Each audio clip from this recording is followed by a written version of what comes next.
Frederico, você trouxe uma coisa curiosa em relação assim, à alimentação, sabe? E muitas vezes as pessoas estão preferindo o processado ou nem se alimentam mais de forma natural.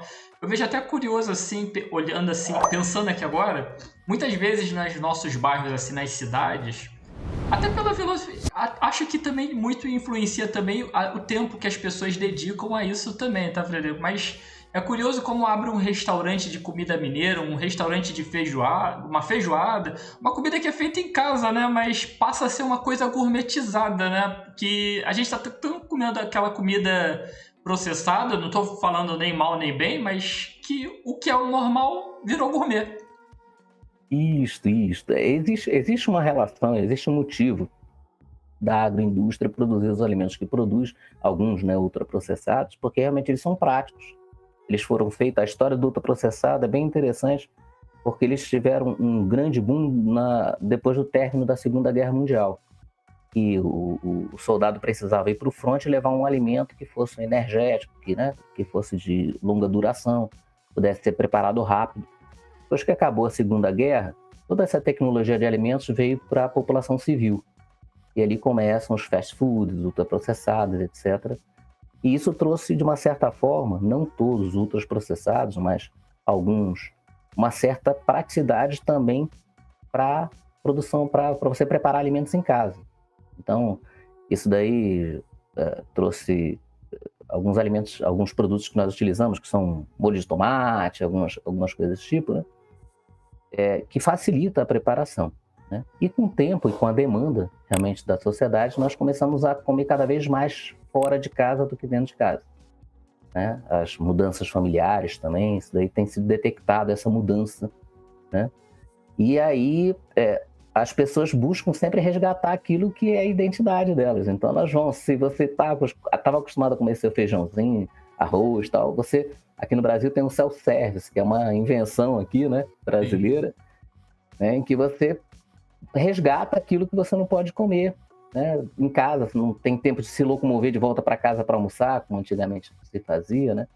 Ou então trabalhava próximo da casa, então você come na rua, mas sempre buscando esse resgate, né?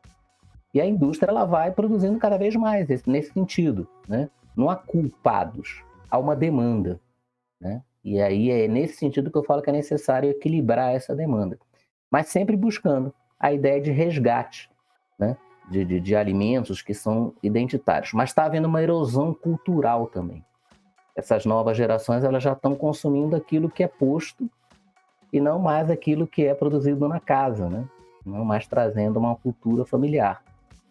Então, isso facilita para a indústria, porque ela padroniza, né? Então, a gente tem um conjunto de comidas e algumas indústrias começam a trabalhar com a ideia, e alguns setores da economia começam a trabalhar a ideia daquilo que eu chamo de comida de rico e comida de pobre.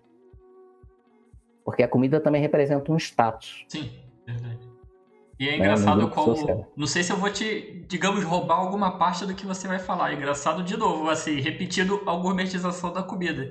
Como comida que para nossa infância era uma comida normal da nossa vida, assim, talvez, digamos, de pobre, vamos dizer assim, hoje virou uma comida gourmetizada, né, Frederico? Isso. Até está confundindo pessoas, né? Você vai tomar café, não tem que ser sem açúcar, tem que ser um café assim, com grau de torra tal. Poxa, eu quero só tomar café, não complica muito, não. Feijão, mesma coisa, feijoada, não tem que ser assim, separa os ingredientes, cozinha.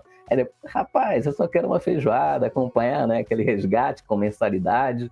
Mas é isso. Agora está havendo essa diferenciação. E é o mercado. Então nós temos que entender o seguinte: existe esse fluxo de ida, de produção, mas existe o fluxo de retorno. O que o mercado quer, né?